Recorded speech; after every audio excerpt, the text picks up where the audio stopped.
Assalamualaikum warahmatullahi wabarakatuh. Selamat pagi teman-teman, dimanapun Anda saat ini sedang berada. Ya, berjumpa lagi dengan saya, Arif RH, dalam program audio yang saya share secara free di dunia maya. Sebuah lagu dengan judul I Got You, I Feel Good dari James Brown mengawali perjumpaan kita pada hari ini. Ya, sebuah lagu yang sangat pas ya dengan tema yang akan kita bahas, di mana tema ini merupakan kelanjutan dari pembahasan kita pada hari kemarin. Kalau kemarin kita membahas soal vibrasi force, hari ini kita akan membahas tentang vibrasi power. Ya. Di mana sih keterhubungannya dengan lagu tadi? Ya tadi itu ya. Ada kata I feel good, ya, teroret gitu ya. I feel good. Dimana dalam pembahasan force ini kita akan membahas rasa-rasa yang good ya, good feeling ya. Yang feel yang good, kalau kemarin yang perasaan-perasaan yang getaran rendah, sekarang kita akan bahas getaran yang tinggi. Dan masih mengacu kepada tabel yang diungkapkan oleh Hawkins, teman-teman, kita akan sekalian juga membahas keterhubungannya dengan force ya. Jadi meskipun hari ini tema kita power, tentang membahas vibrasi power, tapi kita lebih memahami tentang power ini ketika kita kaitkan dengan pembahasan kita pada hari kemarin. Baik, kita lihat di tabel David Hawkins ya. Di paling bawah, yang terakhir kemarin kan kalau force itu yang paling atas dari force adalah sombong atau bangga. Jadi setelah itu di atasnya lagi itu ada mudah masuk ke power. Jadi sebenarnya orang sombong ini cukup tinggi energinya dalam tabel force, dekat dengan power.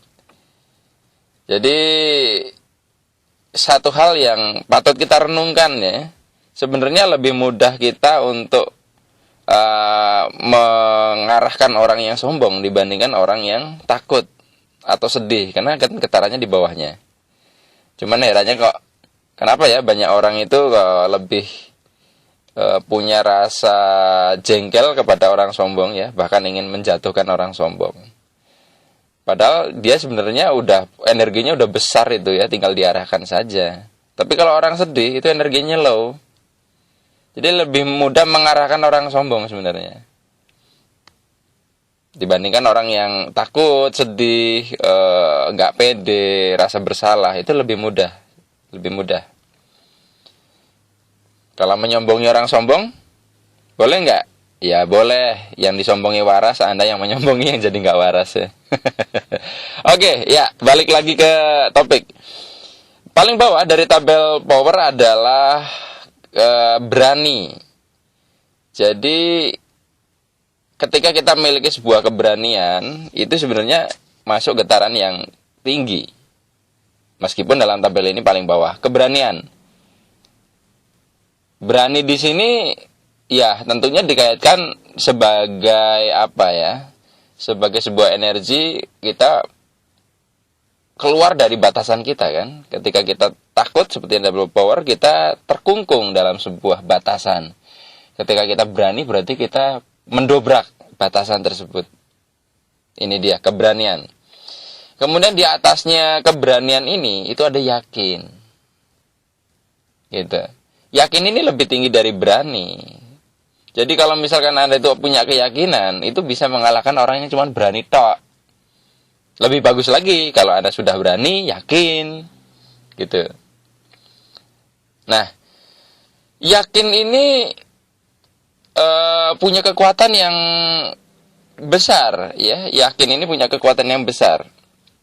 Masuk getaran power yang tinggi. Kemudian di atasnya lagi ada optimis. Kalau misalkan Anda kemarin kita bahas tentang apa ya? Ketakutan. Itu ketakutan sebenarnya juga kan bisa kita lihat dalam bentuk yang lain, yaitu pesimis. Nah, optimis di sini adalah di mana kita akhirnya bisa memunculkan sebuah kemauan, kalau di sini dijelaskan. Kemauan ini beda dengan keinginan. Kalau di dalam bahasa Inggrisnya, di dalam tabel Hawkins ini, keinginan disebut sebagai desire, ya, sementara kemauan disebut sebagai willingness. Kalau dalam bahasa Indonesianya kita mungkin melihat susah ya membedakannya, tapi dengan kita mengacu ke bahasa Inggrisnya lebih mudah. Karena kosakata bahasa Inggris kita akui nggak sebuah bisa kita definisikan dalam bahasa Indonesia. Jadi optimis ini kaitannya dengan memiliki tujuan. Jadi kalau Anda memiliki tujuan dalam hidup, ya itu modal awal untuk optimis. Tetapi ketika Anda mulai terikat, melekat dengan tujuan, Anda turun lagi ke kemarin, hasrat tadi, desire. Jadi ini tipis ya, kita bisa kepleset di level manapun. Kita bisa kepleset. Kayak tadi yakin ya. Pernah nggak Anda ngalamin, Anda yakin banget, ternyata apa yang Anda yakini itu meleset. Jadi terlalu yakin juga nggak bagus. Nah, kita bisa kejebak dimanapun itu. Jadi balik lagi, kita menerapkan power dan force ini benar-benar butuh kesadaran penuh. Tidak hanya seperti kita melihat tabel ini terus bisa dipraktekkan ya, tapi butuh kesadaran penuh. Kemudian di atasnya optimis ini ada yang namanya menerima, accepting kalau dalam bahasa Inggris. Menerima ini meliputi kemampuan untuk memaafkan. Jadi orang yang nerimo, orang yang pemaaf, itu sebenarnya getarannya lebih tinggi dibandingkan orang yang optimis, orang yang yakin, dan orang yang berani. Jadi kalau ada misalkan orang yang nerimo, pemaaf, ketemu orang yang berani, ya itu masih hebat Anda sebenarnya secara getarannya. Secara emosi lebih hebat Anda. Kenapa? Ya contoh ya, orang yang terlalu yakin tadi, kita lihat yang di bawahnya. Orang yang terlalu yakin belum tentu loh dia bisa bertahan di situ. Contoh, Anda mau menawarkan sebuah produk. Kalau misalkan Anda bergerak di bidang penjualan, Anda terlalu yakin, sangat yakin sekali bahwa Anda pasti diterima. Nah, Anda terlalu yakin bahwa Anda pasti bisa melakukan penjualan, alias konsumen itu membeli produk Anda. Nah, karena terlalu yakin, tiba-tiba Anda ditolak, Anda bisa down lah, bisa sedih, bisa turun ke sedih. Tapi kalau Anda punya kemampuan menerima, mau diterima mau ditolak, nggak ngaruh. Jadi orang yang di sini disebutkan orang yang memiliki getaran rasa di menerima, itu tidak terpengaruh keadaan. Artinya tidak mudah kita itu perasaannya langsung berubah gitu loh. Ibarat televisi, remote-nya kita yang pegang, bukan yang pegang orang lain. Kebayang ya kalau misalnya hidup kita seperti televisi, remote-nya dipegang orang lain. Artinya channel emosi kita bisa berubah-ubah sesukanya orang mencet kan. Kontrolnya bukan di kita. Kalau itu keadaan yang kita mudah sekali terpengaruh keadaan. Kalau ini kita tidak mudah terpengaruh. Dan orang yang terima ini punya kemampuan yang lebih mudah untuk memaafkan.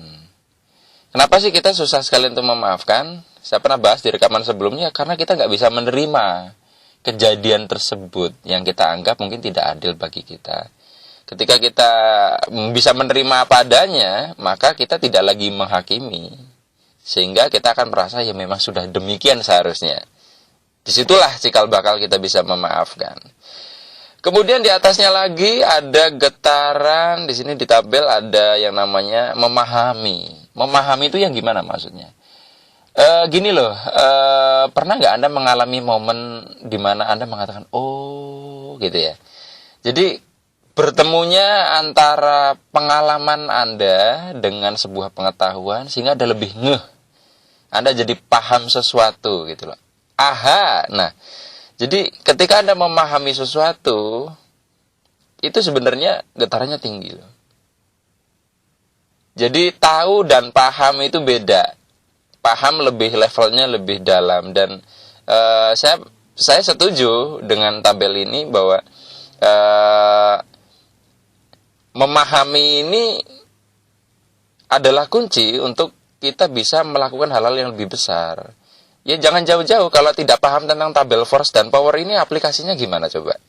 Iya kan? Apa yang kita bicarakan dari kemarin sama yang tadi tentang keberanian, keyakinan, optimis dan sebagainya, kalau nggak paham, lah gimana mempraktekannya ya?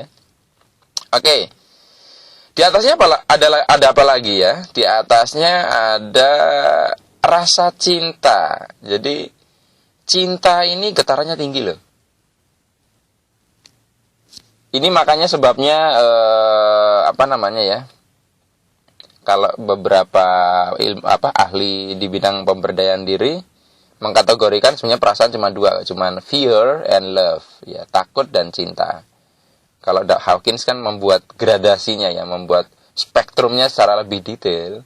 Nah ini cinta ini memang dia posisinya itu di atas tapi bagian tengah. Jadi bisa mewakili ya. Cinta ini luar biasa, bisa besar. Nah bisa kebayang kalau misalkan Anda dalam hidup menjalani ini dengan penuh getaran cinta. Ya seperti SpongeBob ya, dia memasak Krabby Patty dengan bumbu cinta, kan rasanya enak gitu. Nah, kalau misalkan Anda sudah berumah tangga, lalu Anda membangun kehidupan sehari-hari dengan getaran ini, hasilnya pasti luar biasa. Ini kontrasnya kalau Anda tiap hari marah-marah. Beneran deh ya, Anda bisa buktikan sendiri, amati bahwa kualitas hidup kita sangat berbeda jauh ketika kita menggunakan getaran cinta ini. Tapi kembali lagi, di sini juga kita bisa tergelincir. Kalau Anda cinta terlalu, Anda sudah kejebak lagi ke kemarin yang disebut desire. Anda terlalu cinta dengan seseorang, itu berpotensi suatu saat juga bisa menjadi sedih yang mendalam ketika sesuatu yang Anda cintai itu lenyap dari genggaman Anda. Anda akan oleng. Orang tua yang terlalu cinta dengan anaknya bisa jadi ya dia akhirnya akan mengungkung si anak untuk berkembang. Iya kan? Karena terlalu sayang, akhirnya nggak boleh ini, nggak boleh itu. Nggak boleh ini, nggak boleh itu. Terlalu protektif akhirnya. Oke, di atasnya cinta ada tenang dan hening. Jadi, kok bisa ya? Sekarang gini ya, Anda perhatikan ketika Anda sedang jatuh cinta, ya. Atau bangun cinta, terserah lah ya istilahnya.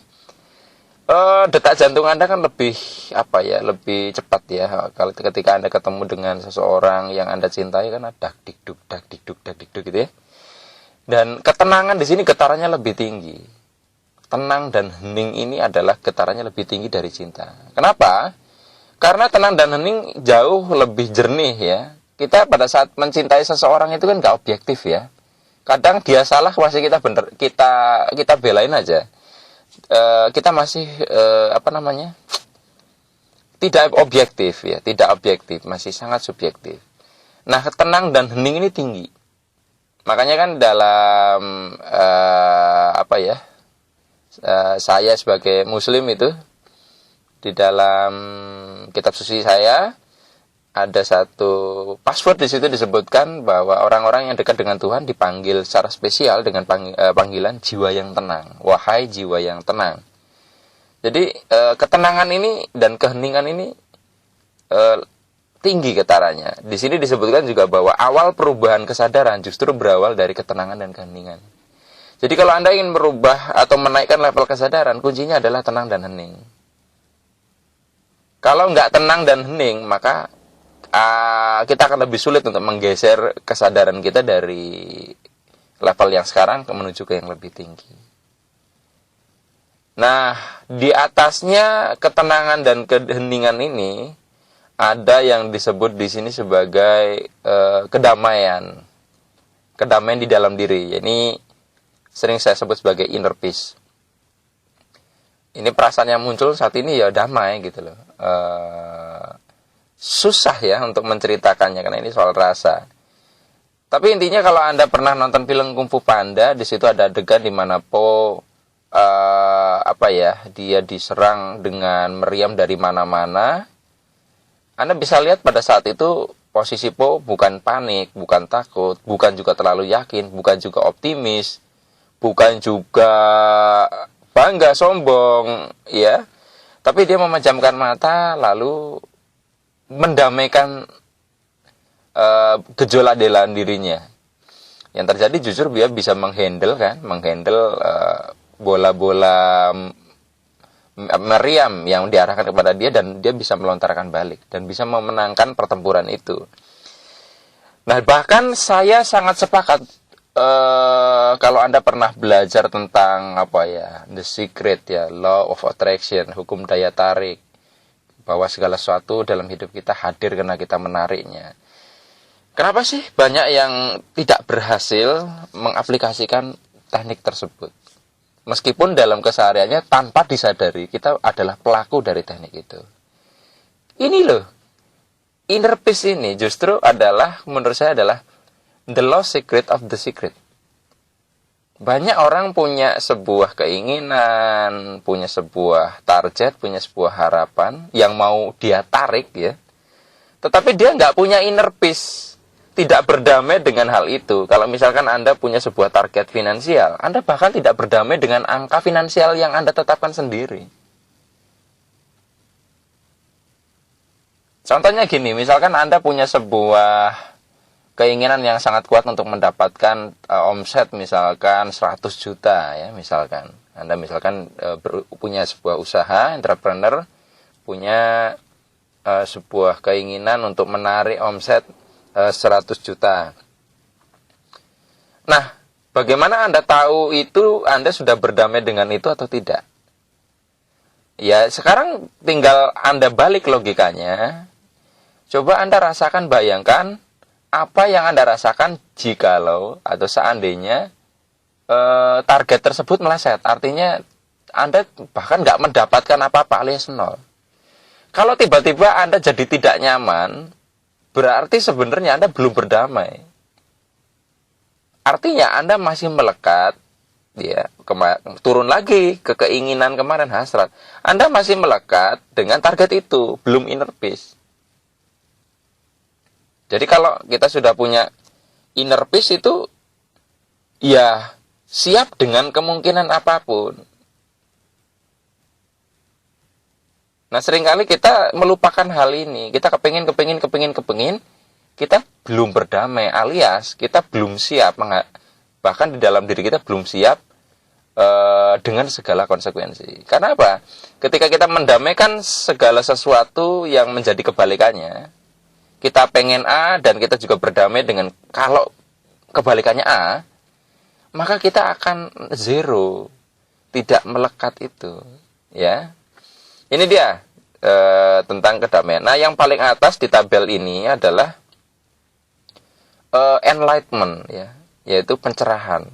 Nah, ini saya sudah bingung ini untuk menjelaskan soal yang ini, ya, karena dan memang bagusnya pencerahan ini nggak bisa didefinisikan. Kalau misalkan pencerahan bisa kita definisikan, kita bisa lihat indikatornya, ya. Repot juga, nanti kita akhirnya mengklaim diri kita sudah tercerahkan, akhirnya bisa kejebak juga di bangga atau sombong. Jadi tercerahkan atau tidak itu benar-benar susah, ya, kita untuk mengukurnya, ya.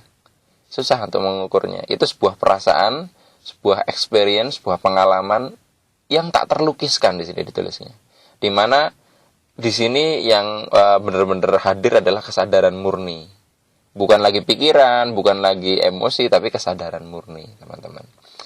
Nah, nyambung dari kesemuanya ini, apa kesimpulannya? Kesimpulannya adalah sesuai dengan lagu yang kita jadikan tema pembuka tadi. Ketika Anda merasakan rasa berani, rasa yakin, optimis, nerimo, Anda paham sesuatu, Anda merasakan cinta, Anda tenang dan hening, Anda merasakan inner peace, ya, kedamaian di dalam diri, Anda tercerahkan. Ujung-ujungnya apa sih? Feel good. I feel good. Kebalikannya yang kemarin, saat kita merasa force, dada kita tuh seperti penuh, ya, sesak, sempit. Pada saat kita feel good, maka dada kita tuh terasa lebih lapang. Dan semakin dada kita lapang, ini adalah tanda bahwa kehidupan kita di luar diri kita itu akan lapang. Itu aja. Hati yang lapang ini, I feel good, ini adalah ciri di power. Nah, pertanyaannya, bagaimana dalam keseharian? Ya ini, kita lihat aja. Anda cek bagaimana dinamika di dalam diri Anda. Anda pagi hari berada di mana? Bangun, ya. Apakah dengan perasaan tenang? Apakah Anda optimis? Apakah Anda yakin? Atau kemarin, bangun-bangun sudah marah. Ya kan?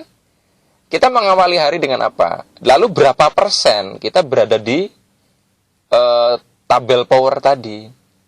Kalau kita berangkat kantor dengan kita sebuah keberanian, keyakinan, optimis, kita memaafkan kejadian apapun hari kemarin, kita dengan penuh cinta dan sebagainya, ya maka getaran kita akan mengundang hal-hal yang lebih baik.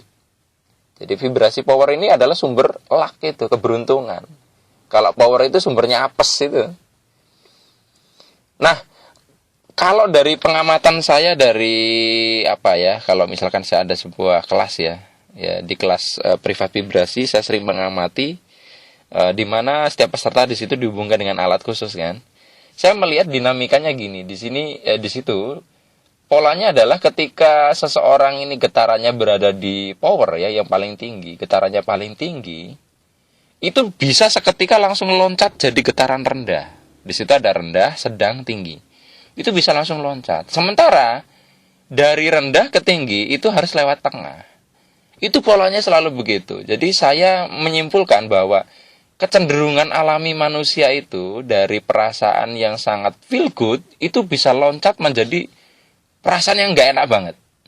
Tetapi jadi switch-nya, jadi perpindahan dari yang sangat good ke tidak good ya, itu lebih cepat dibandingkan dari dari bad ke very good. Jadi kalau misalnya Anda merasa, Pak, kenapa ya saya kok dari perasaan baik tiba-tiba bisa jadi nggak enak, itu lebih cepat dibandingkan kita kok dari perasaan nggak enak itu mau jadi bagus, itu kok butuh waktu. Itu kodrat. Jadi kalau kita sudah paham naturalnya diri kita seperti itu, terima itu apa adanya. Kalau yang nggak paham kan kita merasa nggak normal, akhirnya kita judge diri sendiri ya, kenapa kok ya aku susah sekali untuk berpikir positif, berperasaan positif ya. Memang naturalnya begitu. Kita switch ke negatif itu lebih cepat dibandingkan dari negatif ke positif. Jadi ketika kekeliruan kita ya, ketika kita posisinya negatif, kekeliruan kita adalah memaksakan supaya cepat positif. Itu jadi memperlama malahan. Terima apa adanya itu malah lebih cepat. Kodrat manusia memang lebih mudah sekali berpikir negatif. Tapi intinya, dengan kita memahami force kemarin adalah sarana kita untuk lebih dalam masuk ke power yang kemarin saya singgung itu loh.